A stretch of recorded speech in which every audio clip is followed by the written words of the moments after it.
Hi, I'm Don. I'm Kathleen, coming to you from beautiful Cozumel, Mexico. We're on board the Carnival Pride. Are you ready to take a tour? Let's do this.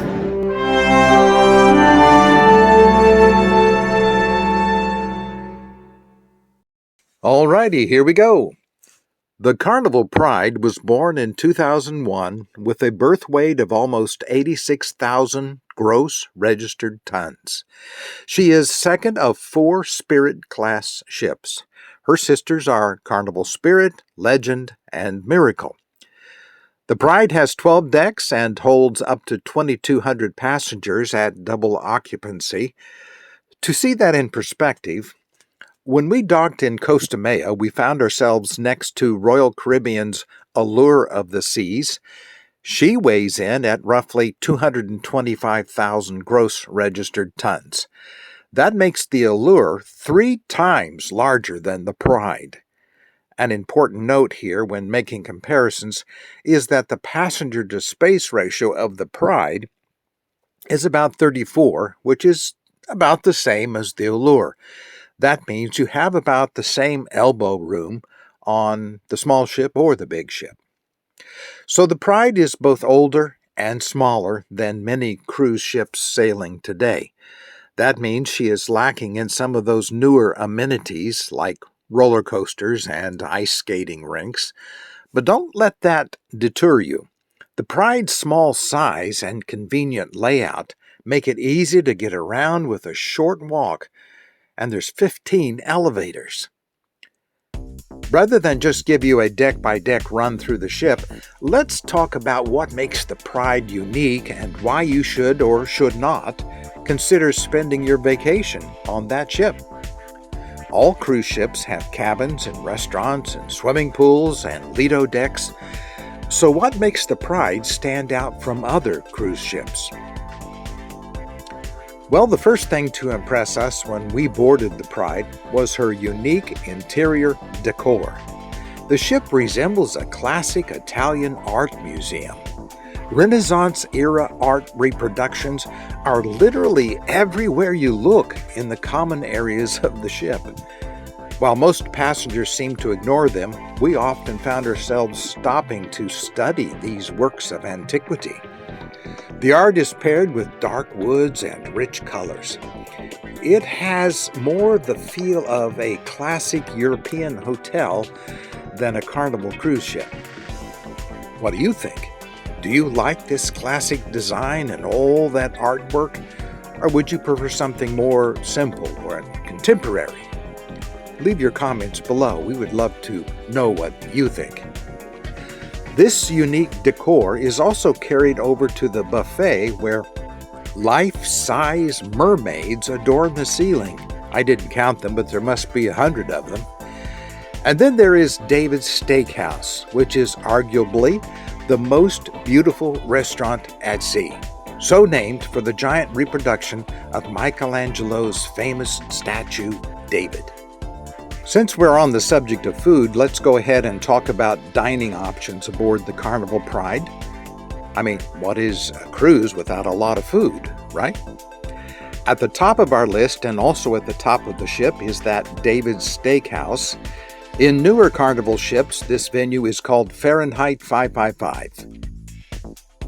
Other premium restaurants are Bonsai Sushi, located in the atrium on Deck 2, and the Captain's Table located next to the Alchemy Bar. Both of those have upcharges as well.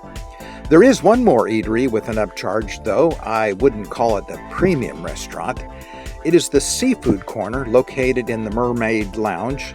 We got our seafood platter here, and I'm having some calamari.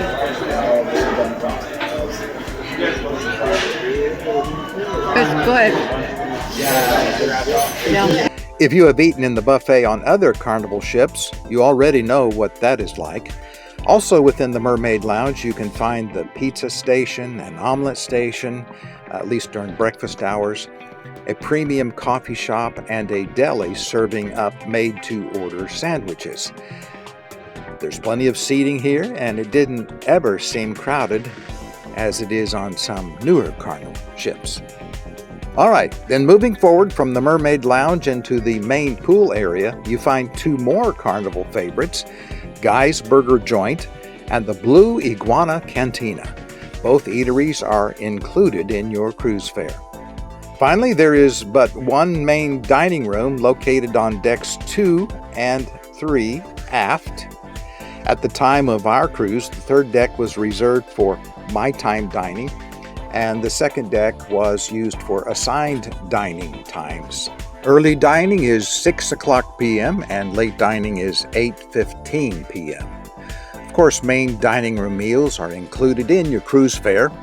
A daily brunch is also offered in the dining room as an alternative to the buffet. If you can snag a table at the rear of the dining room during the day, you can enjoy 180-degree ocean views. And watching the ocean go by is one of my favorite things to do on a cruise ship.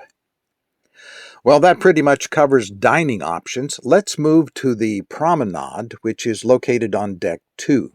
Starting at the dining room and moving forward, we arrive at the Alchemy Bar. In that same area, there are stairs descending to a nightclub.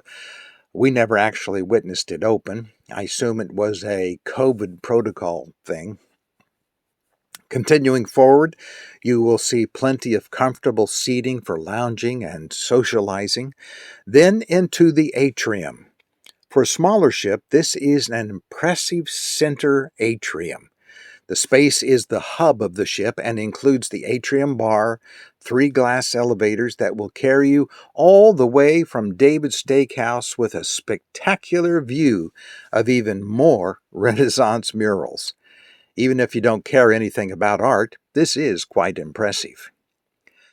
Then into the casino. If smoke bothers you, then you can go up to deck 3 and bypass the casino.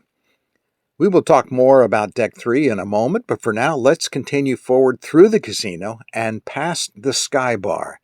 Here, a wall of TV screens and a continuous ticker keep sports fans pumped up for their favorite teams. Then next to the skybox is the Red Frog Pub. This is a fun spot that includes nightly live entertainment, darts, and tabletop shuffleboard, or whatever that's called.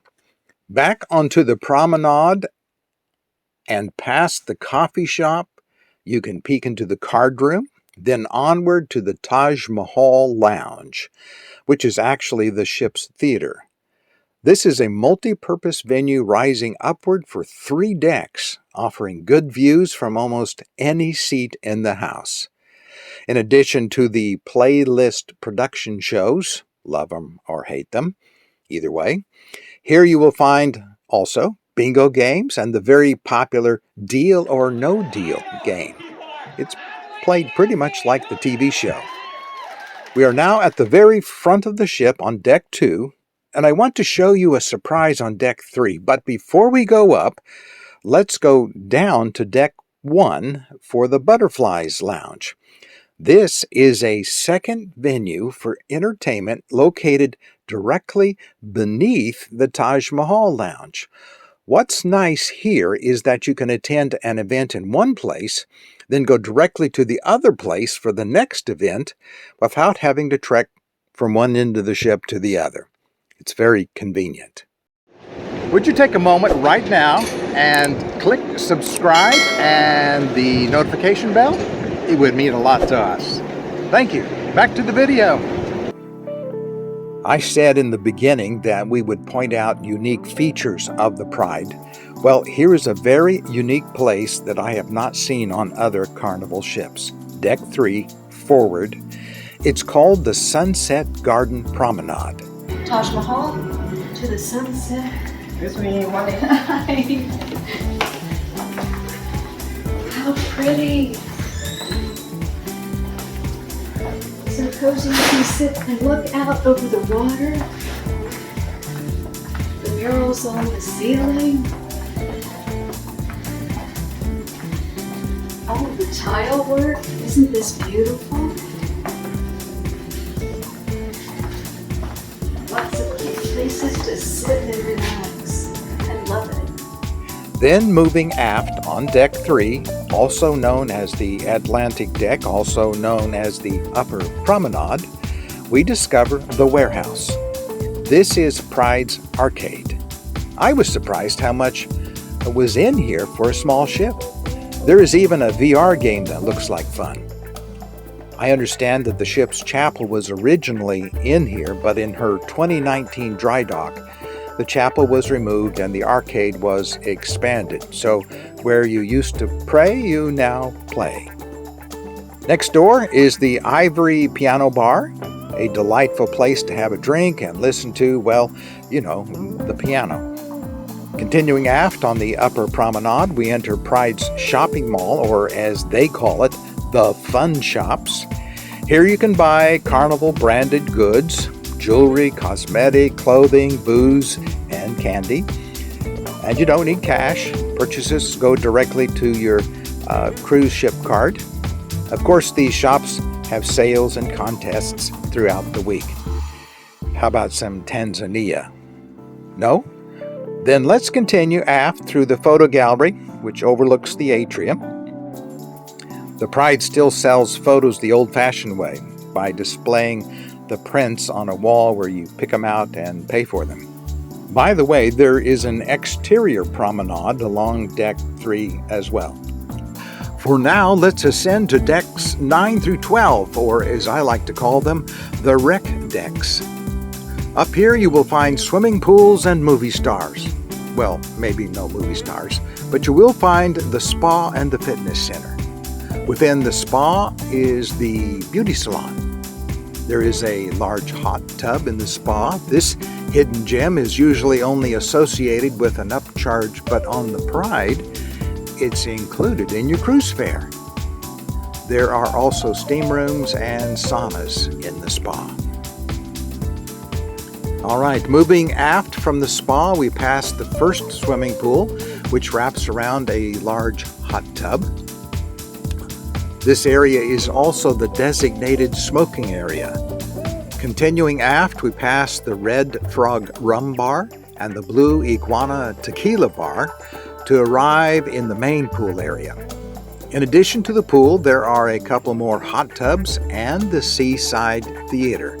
This is a popular outdoor venue for activities and movies.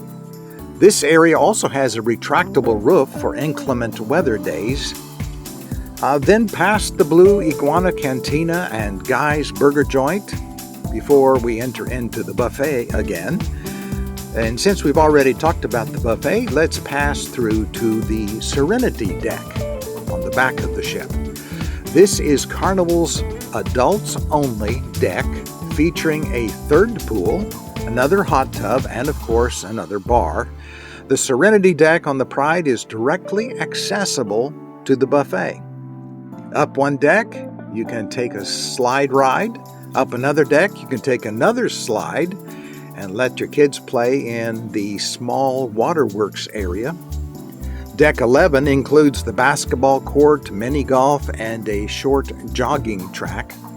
We found this deck was relatively unused on our cruise, perhaps because it was very windy. The same was true for Deck 12, which is a very small sun lovers deck. Finally, let's talk about the cabins.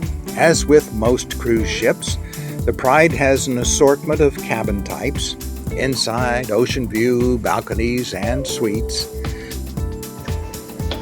This is an inside cabin, and for an inside cabin, it's still pretty spacious. We have a king-size bed. This one has a really big desk and vanity area. Very nice. Refrigerator, drawer space, hair dryer, and another really nice big drawer. 4 more drawers here. And let's see, the safe is up here. Small TV, and then there are 3 closets. Oh, this, We haven't really moved in yet. right. Well, 3 closets. This one has shelves, and this one has hang-ups. And then the bathroom is on the other side. It's pretty much standard. shower, toilet, sink. Well, there you have it, the Carnival Pride. Don't let her age and size fool you. She has an energetic cruise director, and the ship is loaded with plenty of fun activities. So, what do you think? Would you cruise aboard this classic beauty? We certainly would like to have another go at it.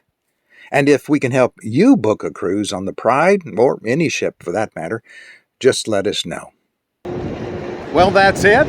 Thank you for watching. Take a moment to subscribe and hit the notification bell, and we'll get right back to you. Until next time, I'm Don. I'm Kathleen. And this is Our Cruise Life.